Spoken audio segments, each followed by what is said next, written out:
So welcome to SP study point. स्वागत है आपका आपके अपने परिवार एसपी स्टडी पॉइंट में। मैं सोनू आप सभी दोस्तों का हार्दिक स्वागत करता हूं। दोस्तों, आज की इस क्लास में मैं बात करूंगा इम्पॉर्टेंट प्रश्नों पर यानी मॉडल पेपर पर, फिजिक्स के न्यू मॉडल पेपर पर यानी सेमेस्टर फर्स्ट की बात किया जा रहा है। यानी फर्स्ट सेमेस्टर का जो आपका पेपर होना है बीएससी फर्स्ट ईयर वालों के लिए, आज मैं फिजिक्स का मॉडल पेपर लेकर के आया हूँ हिंदी में। मैं सारे क्वेश्चन आज हिंदी में बताने वाला हूं कि किस प्रकार के प्रश्न आपके एग्जाम में पूछे जाएंगे 2022 यानी सेमेस्टर फर्स्ट के एग्जाम में। ठीक है मित्रों, इसके साथ ही साथ मैं सबसे पहले आप सभी मित्रों को राष्ट्रीय गणित दिवस की हार्दिक शुभकामनाएं देता हूं। दोस्तों, आज जो है भारत के विद्वान और भारतीय गणितज्ञ श्रीनिवास रामानुजन का जन्म दिवस के आधार पर आज हम राष्ट्रीय गणित दिवस मनाते हैं। दोस्तों, अगर बात किया जाए जो हमारे विद्वान थे यानी हमारे गणितज्ञ थे, भारतीय गणितज्ञ थे श्रीनिवास रामानुजन जी, उनका जन्म जो हुआ था 1887 में हुआ था। और कहाँ हुआ था? मद्रास में हुआ था इनका जन्म। ठीक है, आप लोग साइंस वर्ग से हैं और आप लोग मैथ भी पढ़ रहे हैं, तो मैथ के साथ साथ जो हमारे गणितज्ञ हैं जिनकी उपलब्धियां इतनी हैं कि हम आपको बता नहीं सकते, आप सब लोग थोड़ा थोड़ा आज रामानुजन जी के बारे में, उनकी जीवनी के बारे में ज़रूर पढ़िएगा। वहाँ से आप लोगों को काफ़ी सीख मिलेगी।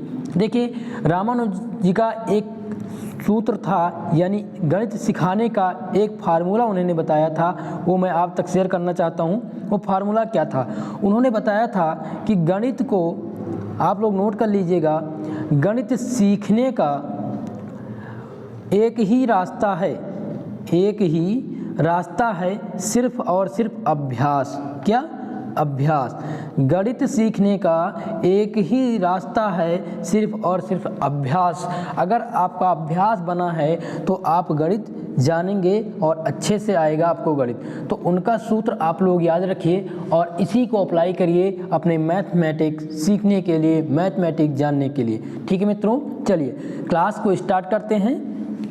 आज की क्लास में हम बात करेंगे new model paper 2022 important question पर, जिन पे हमारा जो आज का टॉपिक है वो है mathematical physics and Newtonian mechanics. यानी कि मॉडल पेपर हम डिस्कस करेंगे मैथमेटिकल फिजिक्स और न्यूटोनियन मैकेनिक्स की।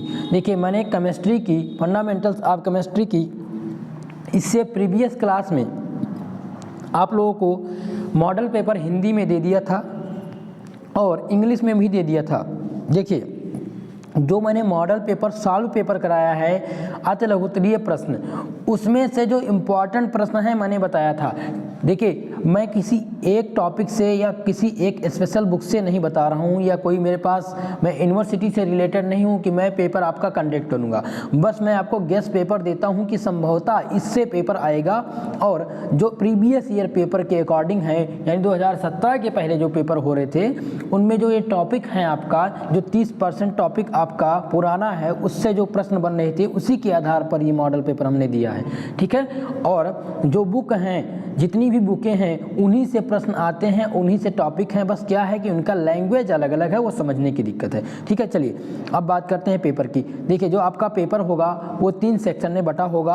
आपका जो रिटन पैटर्न है, रिटन पैटर्न पर जिन लोगों का एग्जाम होना है उनका पेपर जो होगा वो 75 नंबर का होगा, और लगभग कितने पार्टों में विभाजित होगा? वो 3 पार्ट में विभाजित होगा। सेक्शन ए, बी और सी, 3 सेक्शन में आपका पेपर विभाजित रहेगा।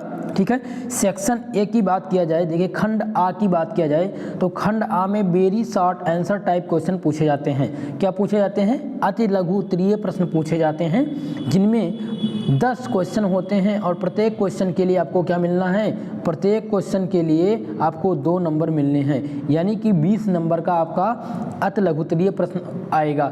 दोस्तों, मैंने पेपर कैसा आएगा, कितने प्रश्न रहेंगे, क्या क्या आएगा, वो सारी चीज़ें मैंने इससे अगले वीडियो में दे दिया था, आप लोग वहाँ से जाकर कवर कर लीजिएगा।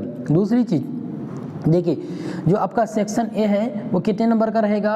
वो 20 नंबर का रहेगा, और प्रश्न कितने रहेंगे? 10 रहेंगे।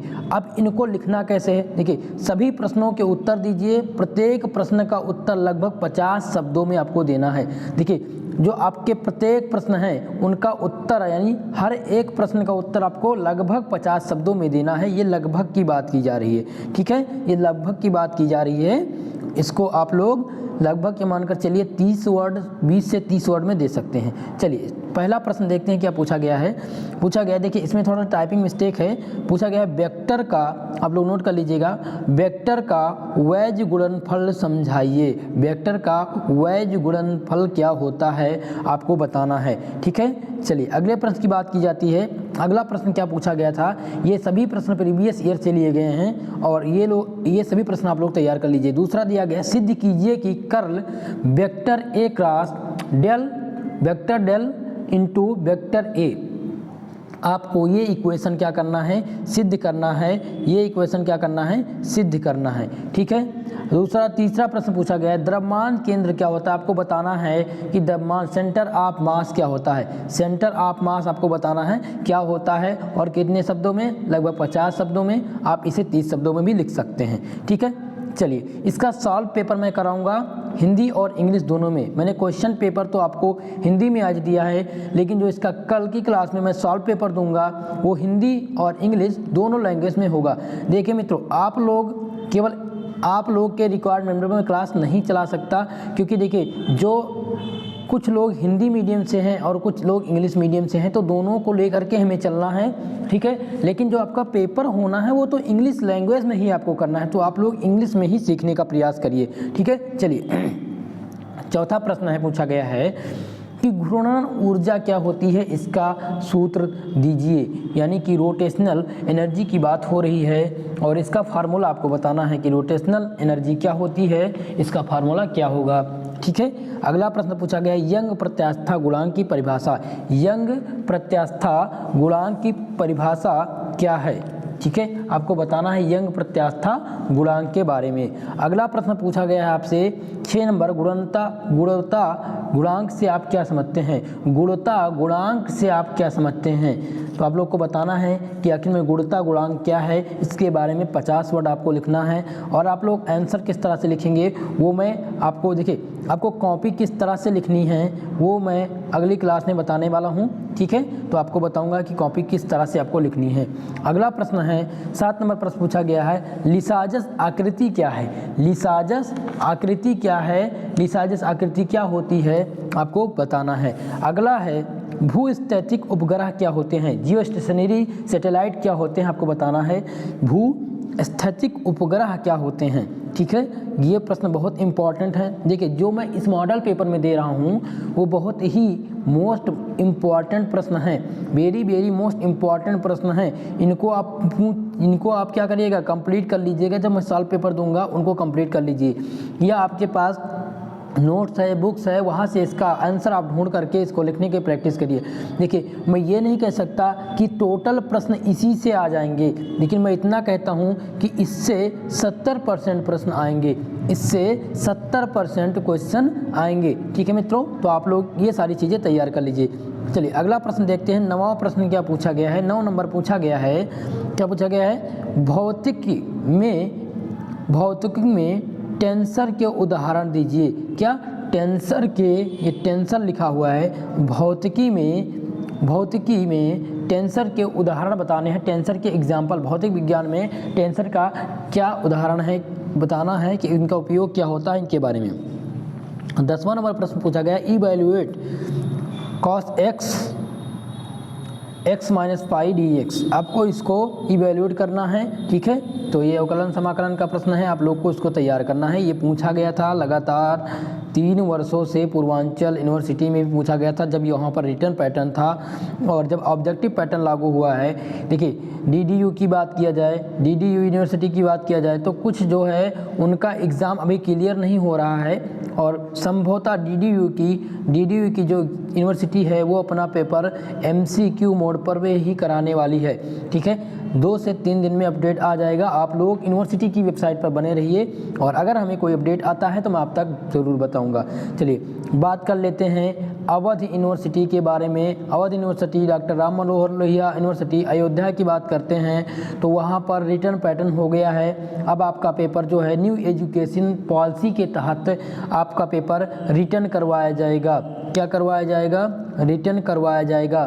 तो आप लोग पेपर की तैयारी अपना अच्छे से लग जाइए। मैं 2 मॉडल पेपर आप लोग को दे चुका हूं और उन्हीं मॉडल पेपर से 70% क्वेश्चन आने हैं। आप लोग उन मॉडल पेपर को अच्छे से डिस्कस कर लीजिए। ठीक है मित्रों, आज अगर वीडियो पसंद आ रही हो तो प्लीज़ वीडियो को लाइक कर दीजिए और चैनल पर अगर नए हैं तो चैनल को ज़रूर सब्सक्राइब कर लीजिए ताकि क्लास का नोटिफिकेशन प्राप्त होता रहे। इसलिए आप लोग बेल आइकन को भी प्रेस कर दीजिएगा। चलिए, सेक्शन ए की बात हो चुकी है जिसमें हमने 10 प्रश्नों को देखा कि 10 प्रश्न किस प्रकार से आएंगे, कितने नंबर के होंगे, कितना वर्ड में आपको लिखना है और कैसे इसका आंसर करना है। चलिए अगली बात करते हैं। देखिए, जो आपका प्रश्न पत्र रहेगा वो हिंदी और इंग्लिश दोनों लैंग्वेज में रहेगा। हिंदी और इंग्लिश दोनों लैंग्वेज में रहेगा, लेकिन आपको तैयार क्या करना है, लेकिन आपको इंग्लिश में ही आंसर तैयार करना है। अगर आप अच्छा नंबर चाहते हैं, अच्छा परसेंटेज चाहते हैं तो आप लोग इंग्लिश लैंग्वेज में ही पेपर रखिए। चलिए खंड सेक्शन बी की बात करते हैं, खंड बा की बात करते हैं। इसमें पूछा गया है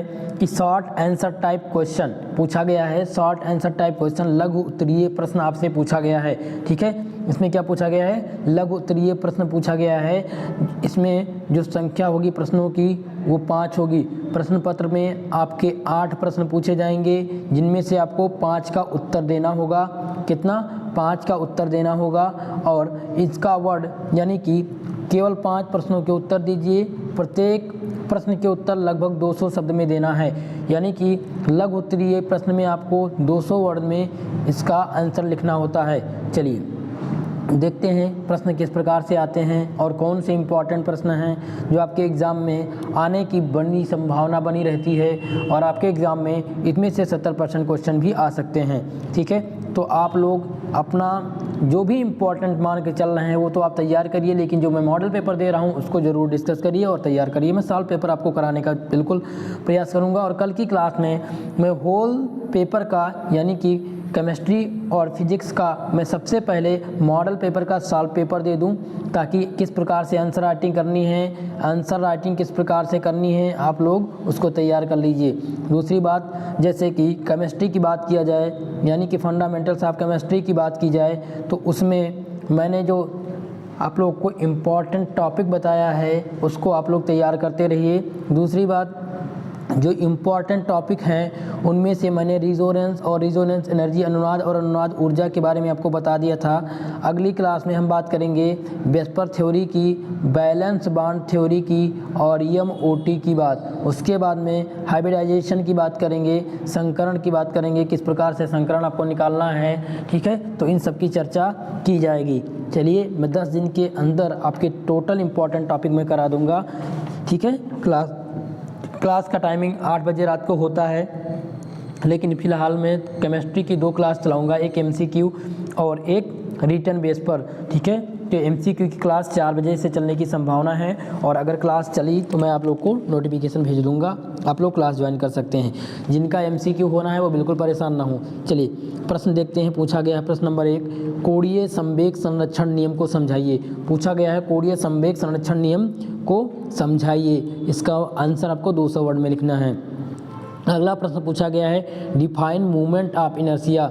आपको मोमेंट ऑफ इनर्शिया बताना है, यानी किसी अक्ष के चारों ओर घूमते हुए पिंड के जड़त्व आघूर्ण की परिभाषा दीजिए तथा इसकी भौतिक सार्थकता बताइए। अगला जो प्रश्न पूछा गया है कि किसी अक्ष के चारों ओर घूमते पिंड के जड़त्व आघूर्ण की परिभाषा दीजिए तथा इसकी सार्थकता बताइए या समझाइए। चलिए अगला प्रश्न जो पूछा गया है, अगला प्रश्न 3 नंबर प्रश्न पूछा गया है कि समूह तथा कला वेग क्या होते हैं। समूह तथा कला वेग क्या होते हैं, समूह तथा कला वेग क्या हैं। ठीक है, इनमें अंतर समझाइए, इनमें अंतर क्या होगा वो आपको बताना है। चलिए अगला प्रश्न देखते हैं। अगला प्रश्न क्या पूछा गया है, अगला प्रश्न जो इम्पोर्टेंट बना है आपके एग्जाम में आने की संभावना है वो है तरंग के अध्यारोपण के सिद्धांत को समझाइए। तरंग के अध्यारोपण के सिद्धांत को समझाइए, उनके लिए एक व्यंजक व्युत्पन्न कीजिए। यानी कि आपको तरंग के अध्यारोपण का जो सिद्धांत है उसको तो आपको बताना ही है, उसके साथ साथ उसका जो व्यंजक होता है उसको भी आपको व्युत्पन्न करना है, यानी उसको व्यंजक क्या है उसको भी बताना है। अगला जो इम्पोर्टेंट है 5 नंबर मोस्ट इम्पॉर्टेंट है, पूछा गया है कि केपलर के नियमों में न्यूटन के गुरुत्वाकर्षण नियम का व्युत्पन्न कीजिए। ये आपके एग्जाम में 100% आना है, ठीक है। ये वेरी मोस्ट इम्पॉर्टेंट प्रश्न है और ये आपके एग्जाम में आएगा। अगला प्रश्न है 6 नंबर, 2 वेक्टर के सदिश गुणनफल के लिए व्यंजक व्युत्पन्न कीजिए। 2 वेक्टर के सदिश गुणनफल के लिए व्यंजक आपको बताना है, व्यंजक क्या होगा। 6 नंबर प्रश्न का आंसर आपको करना है। इसका आंसर आप लोग कल की क्लास में जितने लोग व्हाट्सएप ग्रुप से जुड़े हुए हैं उनका आंसर आना चाहिए। 6 नंबर प्रश्न का आंसर आप लोग ढूंढ के बताएंगे। ये आपका होमवर्क है और कल की क्लास में मैं इसको चेक करूँगा और इसको मैं समझाऊँगा किस प्रकार से करना है, ठीक है। चलिए 7 नंबर प्रश्न की बात किया जाए। 7 नंबर प्रश्न पूछा गया है लैप्लासियन ऑपरेटर क्या होता है। ये 100% आपके एग्जाम में आएगा। ये आप लोग वेरी मोस्ट इम्पॉर्टेंट क्वेश्चन मान करके इसको तैयार कर लीजिएगा। क्वेश्चन नंबर 7 लैप्लासियन ऑपरेटर क्या होता है, इसको आप लोग तैयार कर लीजिएगा। अगला प्रश्न है 8 नंबर, ट्रांसफॉर्म वेक्टर पूछा गया है। ट्रांसफॉर्म वेक्टर पूछा गया है, क्या पूछा गया है, vector A equal to theta plus phi in cylindrical coordinate system आपको फाइंड करना है, ठीक है। तो ये आप मैथमेटिकल यानी कि मैथमेटिकल जो इसमें दिया गया है मैथमेटिकल फिजिक्स, उसमें से जो आपका दूसरा चैप्टर है उससे संबंधित है, तो आप लोग वहाँ से तैयार कर लीजिए। इसको मैं सॉल्व करा दूंगा, ठीक है। कल की क्लास में मैं इसको सॉल्व कराऊंगा। तो आपके इसमें सेक्शन बी में कितने प्रश्न थे, 8, जिनमें से आपको प्रश्न देने थे, उत्तर कितने देने हैं, 5 के, और 200 वर्ड्स में देने हैं, 200 शब्दों में देने हैं, जिसके लिए आपको मिलना है 7.5 नंबर। प्रत्येक नंबर के लिए आपको, प्रत्येक क्वेश्चन के लिए आपको 7.5 नंबर मिलेंगे, ठीक है मित्रों। वीडियो पसंद आ रहा हो तो प्लीज़ वीडियो को लाइक कर दीजिए, चैनल को जरूर सब्सक्राइब कर लीजिए। चलिए खंड सी की बात करते हैं, सेक्शन सी की बात करते हैं, खंड सा की बात करते हैं कि खंड सा में किस प्रकार के प्रश्न आपसे पूछे जाने हैं, ठीक है। खंड सी यानी सेक्शन सी में ये लॉन्ग आंसर टाइप क्वेश्चन है, जिसे हिंदी में कहते हैं दीर्घ उत्तरीय प्रश्न। क्या कहते हैं, दीर्घ उत्तरीय प्रश्न कहते हैं। प्रत्येक इनमें से केवल 2 प्रश्नों के उत्तर देना है आपको। प्रत्येक प्रश्नों के उत्तर लगभग 500 शब्दों में देना है और प्रत्येक क्वेश्चन के लिए आपको 10 नंबर मिलेंगे, यानी कि 20 नंबर का ये दिया गया है। और इसमें से आपको 2 प्रश्न के उत्तर देने हैं, जिनमें से टोटल 5 प्रश्न दिए रहेंगे और 2 का आंसर आप लोग को करना रहेगा। चलिए प्रश्न देखते हैं, एक इम्पॉर्टेंट प्रश्न क्या है और जो आपके एग्जाम में आने की पूरी संभावना है। इस बार पूछा गया है सदिश क्षेत्र के कर्ल को समझाइए तथा उनका भौतिक महत्व समझाइए। कर्ल के जो सदिश क्षेत्र हैं उनको समझाना है और उनके भौतिक महत्व को आपको बताना है, ठीक है। तो सबसे पहले जो आप आंसर करेंगे, सदिश कर्ल के क्षेत्र को समझाना है, ठीक है। उसका क्षेत्र क्या है उसके बारे में बताएंगे। फिर लिखेंगे फिजिकल इम्पॉर्टेंट, यानी कि इम्पॉर्टेंट जो रहेगा महत्व आपको बताना है। फिजिकल इम्पॉर्टेंट सदिश वेक्टर के बारे में आपको बताना रहेगा, ठीक है। तो सबसे पहले आप लिखेंगे सदिश क्षेत्र के कर्ल को समझाने का विधि, उसके भौतिक महत्व को लिखेंगे। उसके बाद में तीसरा टॉपिक सदिश क्षेत्र के कर्ल के लिए जो उसका व्यंजक होगा, जो उसका इक्वेशन होगा, तब सॉल्व करेंगे। यानी कि 3 स्टेप में इसका आंसर आपको देना है, ठीक है। जो आपसे पूछा जाए उसी का आंसर आप करिएगा। अगर आप चाहते हैं कि हमारा नंबर अच्छा आए तो जो क्वेश्चन पूछा जा रहा है सबसे पहले फर्स्ट स्टेप को ही आप सॉल्व करिए। आप क्वेश्चन को 3 खंड में विभाजित करके देखिए, अगर 3 खंड में विभाजित है तो उसको 3 खंड में विभाजित करके ही इसका आंसर करिए, ठीक है। ये नहीं कि सदिश क्षेत्र से शुरू करिए और यहाँ तक आप एक ही लाइन में, एक ही शब्द में बिना हेडिंग डाले लिखते चले जाइए, तो ऐसा नहीं करना है आपको, ठीक है।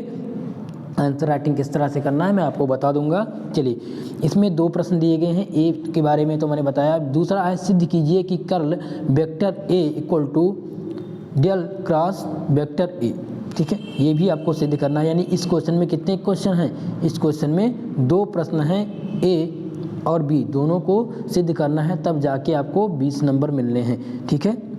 तब जाके आपको एक प्रश्न का 10 नंबर मिलेगा और 2 प्रश्न अगर करेंगे तो आपका 20 नंबर मिलना है आपको, ठीक है। चलिए दूसरे प्रश्न की बात करते हैं। ये बहुत इंपॉर्टेंट प्रश्न था और जो मैं दूसरा प्रश्न बताने जा रहा हूँ ये मोस्ट इंपॉर्टेंट करके आप लोग लिख लीजिए, स्क्रीनशॉट ले लीजिए या पीडीएफ से आप ले लीजिएगा। पीडीएफ आपको टेलीग्राम चैनल पर मिलेगा। टेलीग्राम चैनल ज्वाइन करने के लिए लिंक डिस्क्रिप्शन बॉक्स में है, या आप टेलीग्राम चैनल पर जाकर सर्च कर लें SP स्टडीज चैनल फर्स्ट और वहाँ से जाकर ज्वाइन कर लें। दूसरा प्रश्न पूछा गया है, यदि y के सिग्मा व ईटा विभिन्न प्रत्यास्था स्थिरांक को व्यक्त करते हैं तो सिद्ध कीजिए। मैंने अगली मॉडल पेपर में भी इसको मैंने बताया था, ये इंपॉर्टेंट प्रश्न है, ठीक है। और इसको सॉल्व करना है क्या, y = 9k ईटा प्लस 3k प्लस ईटा, या तो इसको सॉल्व करना है, ये पूरा इक्वेशन जो दिया गया है इसको आपको सॉल्व करना है यहाँ से यहाँ तक। ये बहुत इंपॉर्टेंट प्रश्न है और आपके एग्ज़ाम में आएगा, ठीक है। इस पर मैं एक विस्तृत वीडियो आपको बता दूंगा, क्लास कर दूंगा, जिसमें आप लोग को ये क्वेश्चन तैयार करा देंगे, ठीक है। तो आप सभी लोग इस प्रश्न को तैयार करिए। अगर आप जानते हैं, अगर आपके कॉलेज में ये बताया गया है या आपके बुक्स में ये बुक दिया गया, यानी ये क्वेश्चन दिया गया है, अगर समझ पा रहे हैं तो ये प्रश्न ज़रूर आप तैयार कर लीजिए। चलिए बात करते हैं 3 नंबर प्रश्न की। 3 नंबर प्रश्न क्या पूछा गया है, पूछा गया है कि एक कण के कोणीय संवेग को परिभाषित कीजिए। दर्शाइए कि एक निकाय के एक जड़त्वीय निर्देश तंत्र में जो मूल बिंदु के परितः कोणीय संवेग की दर निकाय पर लगने वाले बाह्य बल के आघूर्ण के बराबर होती है। आपको बताना है कि एक कण है जिसका कोणीय संवेग आपको परिभाषित करना है और आपको दिखाना है कि कोई एक निकाय है जो इनर्शियल फ्रेम को, इनर्शियल तंत्र को, यानी कि जड़त्वीय निर्देश तंत्र को मूल बिंदु के परितः कोणीय संवेग की दर निकाय पर जो लगने वाला बाह्य बल है उसके आघूर्ण के बराबर होता है। इसको आपको सिद्ध करना होगा, ठीक है। चलिए अगला प्रश्न है, 4 नंबर प्रश्न पूछा गया है। 4 नंबर प्रश्न क्या पूछा गया है, पूछा गया है discuss the elastic collision, discuss the elastic collision of 2 masses in 2 dimension and show that the center of mass, reference of frame, the magnitude of velocities of particle। बताना है कि 2 विमाओं के बीच, 2 विमाओं में 2 कणों के प्रत्यास्था संघट की विवेचना आपको करनी है तथा आपको दिखाना है कि प्रत्यस्थ संघट में आपको दिखाना है कि प्रत्यस्थ संघट में द्रव्यमान केंद्र जो होता है, जो द्रव्यमान केंद्र होगा उसके निर्देश फ्रेम में कणों के वेग के परिणाम अपरिवर्तित रहते हैं। इसी के बारे में आपको बताना है, ठीक है। तो ये बहुत इंपॉर्टेंट प्रश्न है। प्रश्न नंबर 3 और 4 ये बहुत इंपॉर्टेंट प्रश्न हैं, इनको आप तैयार कर लीजिएगा। देखिए 4 प्रश्न मैंने दिया है आंसर, यानी लॉन्ग आंसर में सेक्शन सी में, इनमें से 2 आप लोग तैयार कर लीजिए।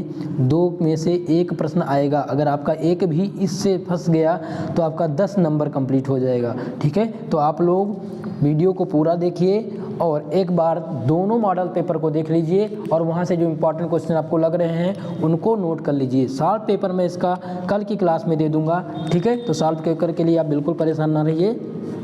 चलिए हमारी आज की क्लास यहीं समाप्त होती है।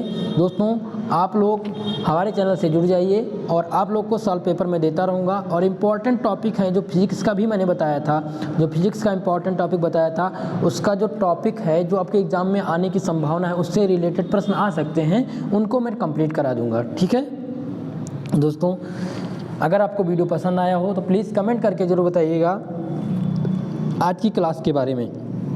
दूसरी इंपॉर्टेंट बात, अगर आप चैनल पर नए हैं तो थोड़ा सा कोऑपरेट करिए, चैनल को सब्सक्राइब कर लीजिएगा, बेल आइकन को भी प्रेस कर दीजिएगा और हमारी क्लास में बराबर बने रहिए। आप लोग टेलीग्राम चैनल ज्वाइन कर लीजिए, वहाँ से आपको PDF भी प्राप्त हो जाएगा, ठीक है मित्रों। और व्हाट्सएप ग्रुप पर भी आपको मिल जाता रहता है, तो आप लोग व्हाट्सएप ग्रुप भी ज्वाइन कर सकते हैं या टेलीग्राम चैनल भी ज्वाइन कर लीजिए, जो आपकी सुविधा हो उसमें आप कर लीजिए और आपको फ्री में सारी चीज़ उपलब्ध करवाई जाती है, ठीक है मित्रों।